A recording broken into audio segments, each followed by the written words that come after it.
Next, question number 11. The decimal expansion of 141 by 120 will terminate after how many places of decimals? Option A 3, option B 4, option C 1, option D 2. Just divide it and find out the decimal places. 141 divided by 120, 1,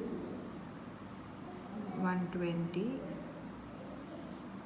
1 minus 0, 1, 4 minus 2, 2, point 0.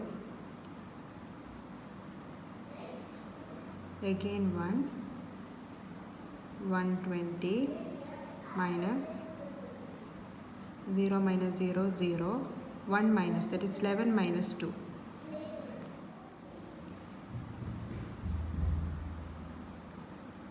9,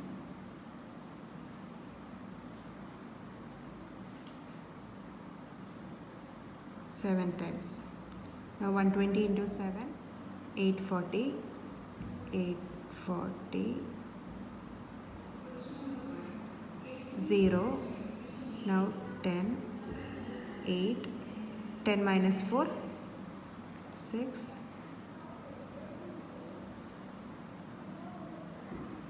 0, now 5. 120 into 5 is 600. Now remainder 600 minus 600, 0. The decimal expansion of 141 by 120 will terminate after 1, 2, 3. 3 places. Okay, so option A 3. Next, question number 12. If A and B are two positive integers such that A equal to 14B, find the HCF of A and B. Option A, option B, B, option C, 1, option D, AB. If A and B are two positive integers and A greater than B, then by Euclid division algorithm, A equal to BQ plus R, 0 less than or equal to R less than B. That is, if A and B are two positive integers and A greater than B, then when you divide A by B, then you will get Q as quotient and R remainder. A divided by B, Q, remainder R. That is A equal to B into Q plus R, right? That is A is the dividend, B is the divisor, Q quotient, R remainder. Given equation is A is equal to 14B. Okay, A is equal to 14B. 14B is same as 14B plus 0. Okay, that is A is equal to 14B plus 0. Now consider this as equation number 1 and this one equation number 2. Okay, now comparing equation 1 and 2, value of R in the given equation is 0. BQ plus R, here 14B plus 0. So R is equal to 0. Now what does this mean? Remainder is equal to 0. Now consider an example. Divide 10 by 5. Okay, 10 divided by 5. 5 2s are 10. 10 minus 10, 0. Here also remainder is 0. Here 5 is a factor of 10. Here 10 is the dividend and 5 is the divisor. So in general we can say that if divisor is a factor of dividend, then we will get remainder is equal to 0. If divisor is a factor of dividend, then remainder is equal to 0. Okay, here divisor is B and dividend is A. So remainder equal to 0 implies B is a factor of A. So factors of A is equal to B into some other numbers. Let it be X. Okay, B into X. The question is to find out the HCF of A and B. HCF of A comma B. What is HCF? HCF is the product of the smallest power of the common factor. So now which all numbers are common in both A and B? B, right? So HCF of A comma B is equal to B. That is option B. Question number 13. Explain why 3 into 5 into 7 plus 7 is a composite number. Option A, it has one factor. Option B, it has two factor. Option C, it has at least three factor. D, none of this. First, find out the factors of these numbers. Okay. Before doing that problem, just consider an example. A into B into C plus C. Okay. This one we can write it as A into B into C as ABC plus C. C is common, right? So you can take it out. That is C into AB plus 1. Okay. Similarly, here 7 is common. Okay. So 7 into 3 into 5 plus 1. Okay. 7 into, by Bodmer's rule, first multiplication and then addition. Okay. 3 into 5, 15. 15 plus 1. That is equal to 7 into 16. 7 is a prime factor, right? Now do the prime factorization of 16. That is equal to 7 into 2 raised to 4. Now composite number can be defined as whole number that have more than 2 factors. Here the number is having, this number is having factors 7 and 2 other than 1 and the number itself, right? So this is a composite number. So answer is C. That is, it has at least 3 factors. Next, question number 14. HCF of X and Y is 8 and the product is 1280. Then LCM of X and Y is option A 140, option B 150, option C 160, option D 180. Given HCF of X and Y is 8. That is HCF of X comma Y is 8. Next, product is 1280. That is X into Y is equal to 1280. Then question is to find out the LCM of X comma Y. LCM of X comma Y. We have HCF of X comma Y into LCM of X comma Y is equal to X into Y. CF is 8. So 8 into LCM of X comma Y equal to X into Y is 1280. Okay. Now LCM of X comma Y is equal to 1280 divided by 8. That's equal to 160. So answer is option C, 160. Next, question number 15.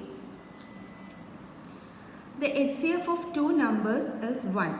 Then two number can be option A prime, option B co-prime, option C even, option D none of this.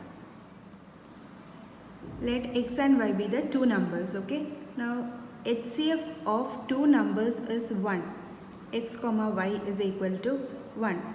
What does this mean? HCF is the product of the smallest power of the common factor, right? So if HCF is 1 means what? There is no common factor. If there is no common factor between X and Y means X and Y are prime numbers. So option A. And also I already explained a relation between prime numbers and co-primes in part 14 video. What is that? Prime numbers are co-prime to each other, right? So these numbers are also known as co-prime numbers. So answer A and B. Question number 16. if least prime factor of A is 3 and least prime factor of B is 7, then least prime factor of A plus B is, so A is equal, least prime factor of A is 3 and least prime factor of B is 7. Now A plus B is equal to 3 plus 7, that is 10. Next write down the factors of 10, that is 2 and 5, right? 2 into 5. So here least factor is 2. So option A. Now question number 17. Number root 3 plus root 2 is not an option A whole number, option B irrational number, option C real number, option D terminating decimal. Root 3 plus root 2. We know that root 3 and root 2 are irrational numbers. So root 3 plus root 2 is also an irrational number. And all irrational numbers are real numbers because real numbers includes both irrational and rational numbers, right? So it can also be real number. So root 3 plus root 2 can be an irrational number and also an real number. So here our question is, number is not an whole number and terminating decimal. Option A and D. Next question number 18. P square minus 1 is always divisible by if P is an odd positive integer. Option A 4, option B 5, option C 6, option D 8.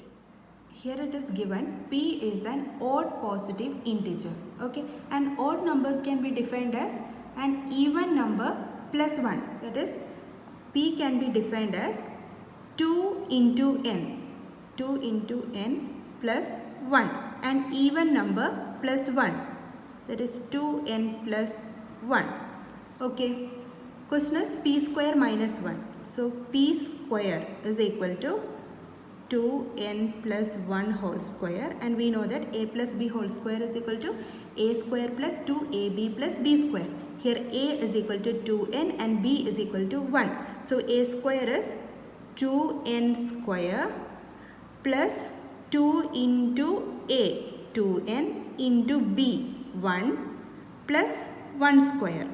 That is equal to 2n whole square is 2 into 2, 4n square plus 2 into 2, 4, 4n plus 1.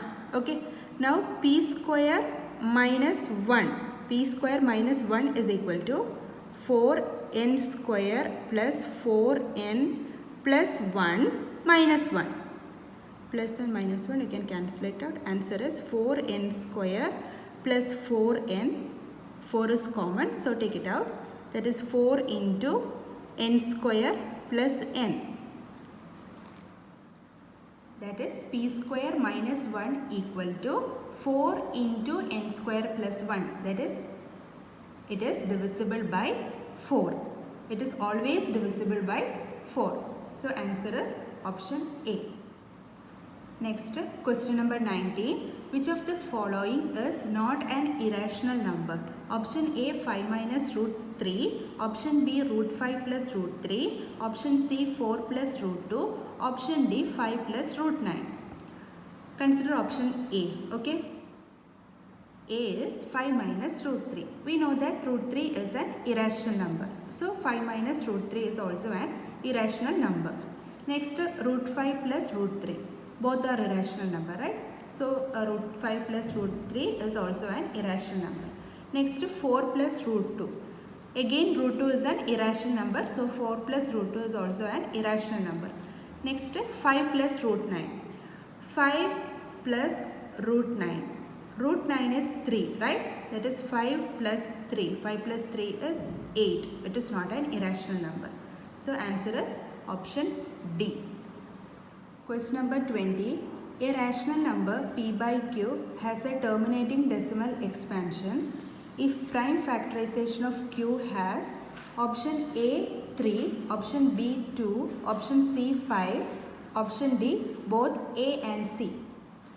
We know that if the prime factors of the denominator is of the form 2 raised to n into 5 raised to m, then the rational number has a terminating decimal expansion.